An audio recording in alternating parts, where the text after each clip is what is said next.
Moody's rating agency said that Sri Lanka and Pakistan are among Asian countries that face the highest risks of rising debt costs and depreciation as global growth slows due to a trade war between the US and China.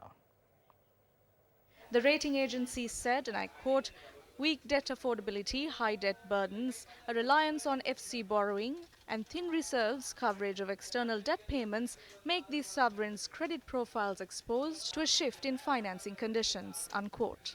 Moody's said, and I quote, "In terms of debt affordability, Sri Lanka, Pakistan, Egypt, Angola and Ghana would see the most significant deterioration in their interest payments to revenue ratios compared to our baseline of 2019 to 20 forecasts," unquote. Now I have with me Azra Hassan in the News First main studio. Azra, could you elaborate further on this issue? Yes, Sandro. Now, while the Moody's rating agency has pointed out Sri Lanka's dire external debt situation, it is curious to note that this report does not highlight the manner in which Sri Lanka's economy has been victimized by international lending agencies such as the IMF that uses debt as a carrot and stick tactic to get small economies to follow the bidding of their biggest funders. As many economic experts have pointed out, the World Bank and the IMF focus their economic policies to achieve a balance of payment equilibrium, as opposed to one that actually brings about economic growth and addresses poverty and inequality.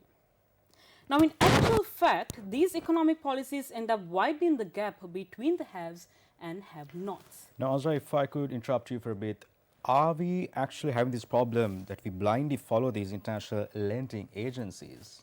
Yes, Sandra, it could be the case. Now, today we see that Sri Lanka is saddled with massive external debt that can ultimately only be serviced by more debt. Now, in addition to this, government spending on poverty alleviation does not even reach the people, and as is seen by the present drought, the billions of rupees allocated for government programs do not reach the people but are instead used to show up political support. But hold on. Now, why do you say that?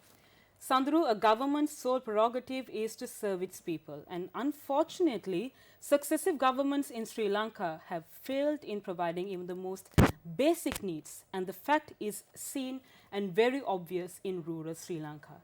It is this untenable situation that Sri Lanka is then expected to trust nations that profess to have our interest in mind by giving away nearly $500 million towards very specific development projects.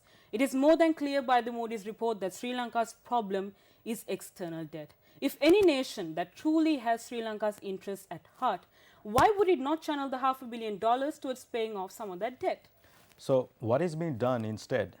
Sandru, while all these highbrow economic problems remain unresolved, the vast majority of the people of Sri Lanka continue to struggle to make ends meet, as is seen by the fact that over 700,000 people are affected by the drought. Now, who will help them? Who will care for them? Not the IMF, not the World Bank, not Moody's, and certainly not the politicians. Now, before we go further on this matter, let's take a look at the drought situation in the northern part of the country.